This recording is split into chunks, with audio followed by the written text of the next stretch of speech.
শীত মানেই কিন্তু বাঙালির পিঠেপুলি উৎসব। আর এই উৎসবে পাটিসাপটা থাকবে না তাই কি কখনো হয়? তাই আজকে আমাদের কলাপাতার মেনুতে রয়েছে ক্ষীরের পাটিসাপটা। একদম সহজ সরল পদ্ধতিতে ক্ষীর তৈরি থেকে পাটিসাপটা সবটাই আজকে আপনাদের সঙ্গে শেয়ার করব। তাহলে চলুন শুরু করা যাক।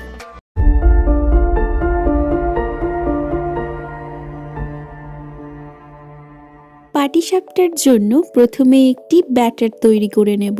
তার জন্য একটি বোলে নিয়ে নিচ্ছি 2 কাপ চালের গুঁড়ো, 1 কাপ ময়দা, হাফ কাপ সুজি এবং হাফ কাপ গুঁড়ো চিনি আর সামান্য কিছুটা নুন। সমস্ত ড্রাই ইনগ্রেডিয়েন্টসগুলো হালকা হাতে একটু মিশিয়ে নেব এবং অল্প অল্প করে দুধ দিয়ে ব্যাটার তৈরি করে নেব। এই ব্যাটারটা তৈরি করতে মোটামুটি দুধের পরিমাণ লেগেছে 500 ml মতন। দেখুন ব্যাটারের কনসিস্টেন্সিটা ঠিক এরকম থাকবে। ব্যাটার আমাদের একদম রেডি। এইবার চলুন ক্ষীর তৈরি করে নেওয়া যাক। ক্ষীর তৈরি করার জন্য নিয়ে নিচ্ছি আলাদা একটি প্যান এবং তার মধ্যে দিয়ে দিচ্ছি 1 লিটার লিকুইড দুধ। দুধটা যখন হালকা একটু গরম হয়ে যাবে তার মধ্যে দিয়ে দেব 1 চা চামচ এলাচ গুঁড়ো এবং স্বাদ অনুযায়ী চিনি। বেশ খানিকক্ষণ সময় নিয়ে মিডিয়াম ফ্লেমে দুধটা ভালোভাবে নেড়ে চেড়ে নেব।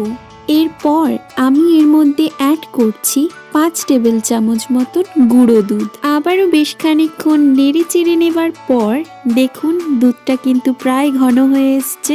নেক্সট আমি এর মধ্যে অ্যাড করছি বেশ খানিকটা খেজুরের গুড়। খেজুরের গুড় দিয়ে বেশ খানিকক্ষণ নেড়ে চেড়ে নিলেই কিন্তু ক্ষীর আমাদের একদম তৈরি। চলে যাচ্ছি পরবর্তী স্টেপে। নিয়ে নিচ্ছি একটি প্যান এবং তার মধ্যে সামান্য কিছুটা বাটার ব্রাশ করে দিয়ে দিচ্ছি পাটিসাপটার ব্যাটার এবং তার কিছুক্ষণ পর দিয়ে দিচ্ছি তৈরি করে রাখা ক্ষীর। ক্ষীর দিয়েই হালকা হাতে পাটিসাপটা আস্তে আস্তে করে উল্টে দেব।